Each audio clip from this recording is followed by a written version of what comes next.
St. Bernard Parish. Welcome to the Pulse of the Parish, a podcast that highlights all things St. Bernard Parish. Today, we have a woman of many talents joining us.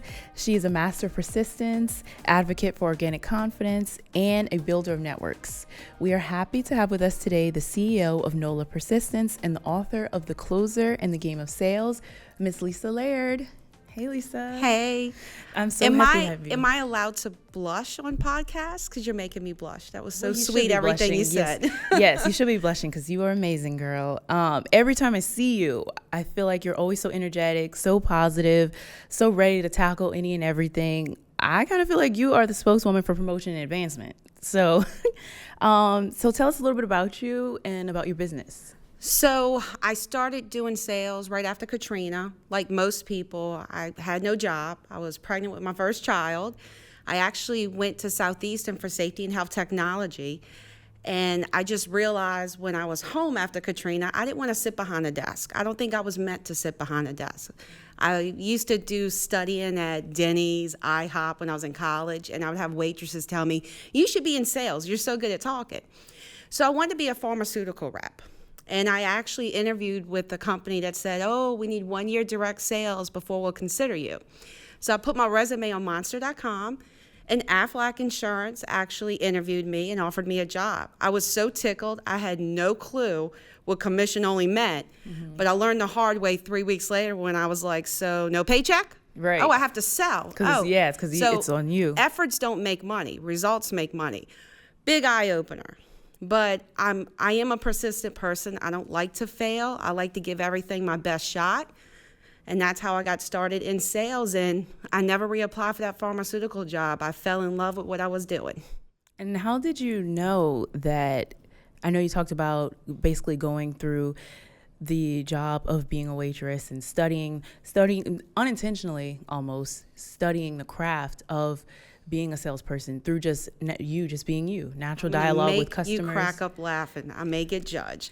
So in 1998, when I graduated high school, I've always, I've never tried a drug. I've never smoked. I've always been that goody good girl.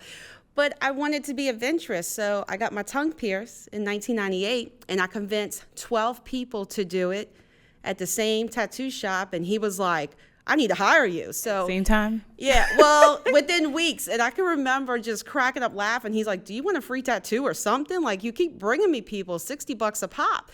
And it was so funny to me because I'm like, maybe I am good, at sales.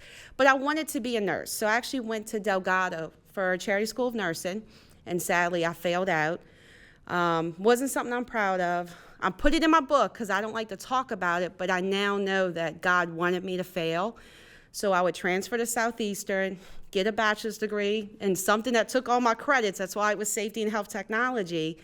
But this is the path I should be in. So sometimes your failures are directions. Mm-hmm. That's what I was actually going to ask you about. I know that a lot of people are afraid of failure because to them it feels like the end. It's like, how do you get back up after you have failed? Like, that's a huge thing, it feels like, to fail.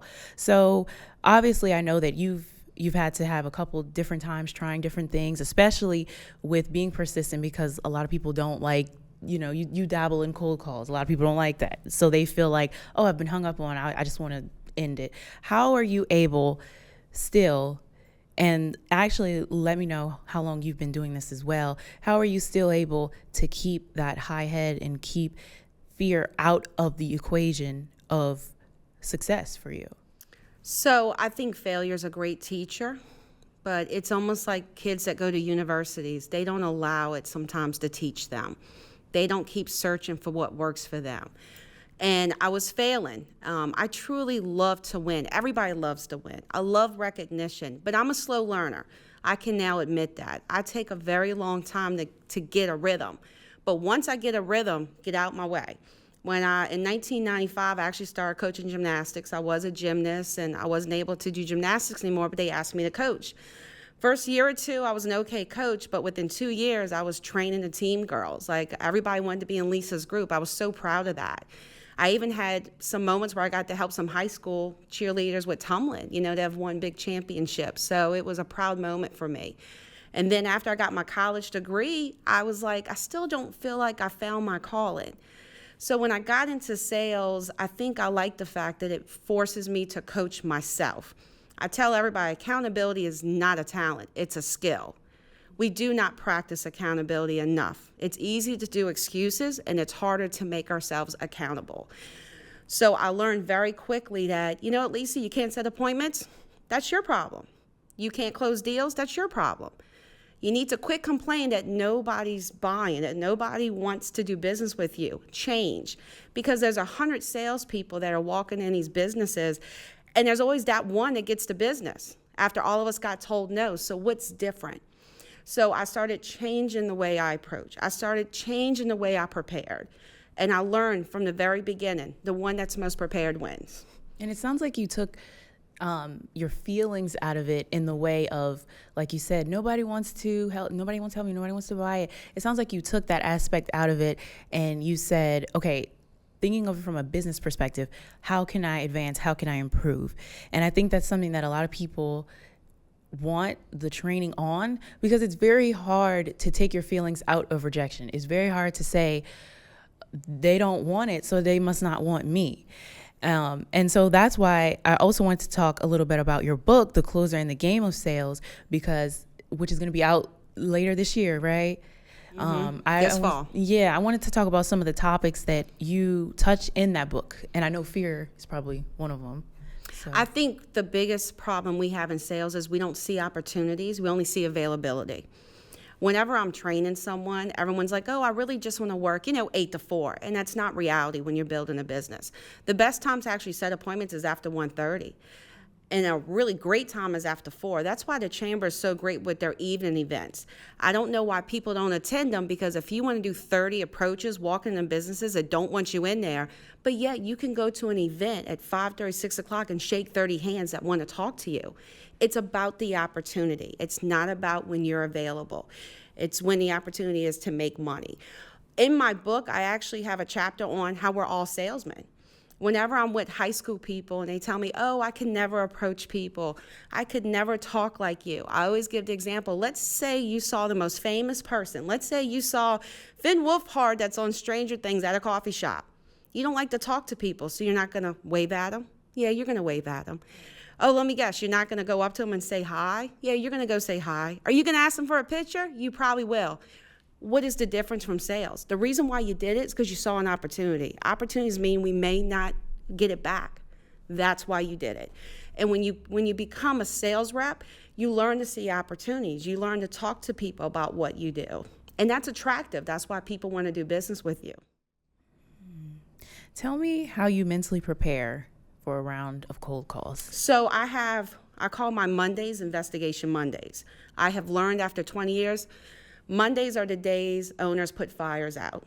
Fridays, they don't do a full day on Friday. Owners actually do full days on Thursdays. So whatever happens on Friday is on their plate Monday morning. You have people who don't show up to work on time. You have people that call in. An owner has a lot to do on a Monday. I don't want to walk in and be remembered as the person that walked in when he was dealing with a problem, because now I become a problem. So Mondays I prepare. I actually go on the websites of the companies I want to go talk to. I'll look and see if they had a grand opening of a second location, if they did a big community event, or if they're running a special. Sometimes I'll go on Facebook and look at their ads, because when I walk in and they don't want me in there, I always remind them, look, I saw that no soliciting sign, but your Google ads, impressive. That billboard, so impressive. I like to work with healthy companies that are growing. You didn't deserve a phone call. You deserved a handshake. Mm-hmm. And I feel like they appreciate I did my homework. I didn't just randomly go on the street and pick the street to hit today. I selected them. I made them feel special. I made them see, you're my opportunity. You weren't just available at 10 o'clock. Right.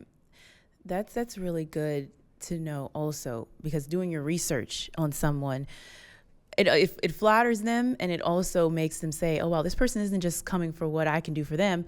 They actually want a relationship with me, whatever, that may be in a business perspective. So that's really good advice. I'm going to take that. Well, think about if you were a school teacher and you had that kid that never did their homework, but you had a kid that always did their homework and always tried. Who are you going to give a second chance to? Right. When they need it? Right. I remember at one of the Chamber's Women's Professional Networking events, you were the speaker, because I know you do a lot of like guest speaking and at conferences and different things like that. And you were talking about the art of active listening. And how does that saying go? You have 2 ears to hear, 1 mouth to speak. So, you should exercise the ears more. Something like that. I'm saying it wrong. But basically the basis of it is to hear people more rather than speak, or rather than, disagree more. So how does active listening work in a sales conversation? People will sell themselves. That's the trick. You go ahead and give your sales pitch, because that's what we do. We tell them how things are affordable, how things are going to help them, because when you're doing sales, you're solving problems. No one's going to buy from you if you can't solve a problem for them. They have enough on their plate. So when you tell them you can solve a problem, if they're interested, they won't tell you they have problems, but they're going to give you scenarios. Well, what if this happened? What if that happened? How can your product help me if this occurred? They will sell themselves. And what's great about that is while they're listening, I'm just absorbing. I'm like a sponge. So when I have that closing meeting, they say, well, I don't know if I really have time for this. I said, well, you and I discussed this when we first met. You said employee retention is an issue, and that you're looking for different methods to keep employees here so you don't have that turnover. So listening actually works both ways. They get a minute to think about what they need fixed. I absorb it, and I present it when I close, because when they're on the fence about making a move, I have it right there in my back pocket. Well, I'm not just making this up. You did tell me personally this is what's going on and how you want to help your business. Owners want solutions. They're not looking to deal with salespeople. They want consultants to guide them. Whenever I'm teaching people sales, I always say, you need to look like a consultant. Customers don't refer salespeople. They refer consultants. Why do we call them consultants? Consultants guide you. Salespeople sell you.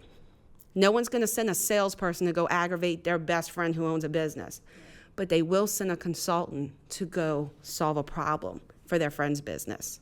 Got it. The way you present yourself is the way you're referred. Got it. Now, what's a follow-up message that's really worked for you? So that is where I failed. I was not good at following up, because when you learn sales, you become an apple picker. That's what I call it. So an apple picker is this. When you start sales, your goal is to touch every apple on the tree. Doesn't matter if it's a good apple, bad apple, you just have to touch them all, because one of them's going to bite. One of them's going to buy from you. But nobody teaches you to go back to the apples that just weren't ready. And that's where we fail. We plant seeds for other salesmen that walk in. So I have the 7 rule. It takes 7 follow-ups to get an appointment. It actually takes 4 just to be taken seriously. I have to educate people. Your first 4 follow-ups is an interview. You said you would come back in 2 weeks. Don't think they don't remember that. You said you were going to email them the next time you were in the area. Don't think they're not waiting for that. They're interviewing you. So if you want their business, you have to earn their business, because there's 100 other salespeople who also said they were coming back and did not. Yes. Well, Lisa, thank you so much for joining us and giving all of that great insight. I learned so much from you. I hope everyone at home, work, learned so much from you. Just thank you for being here. Oh, I loved it. Thank you so much. Join us next time, guys, for the Pulse of the Parish podcast.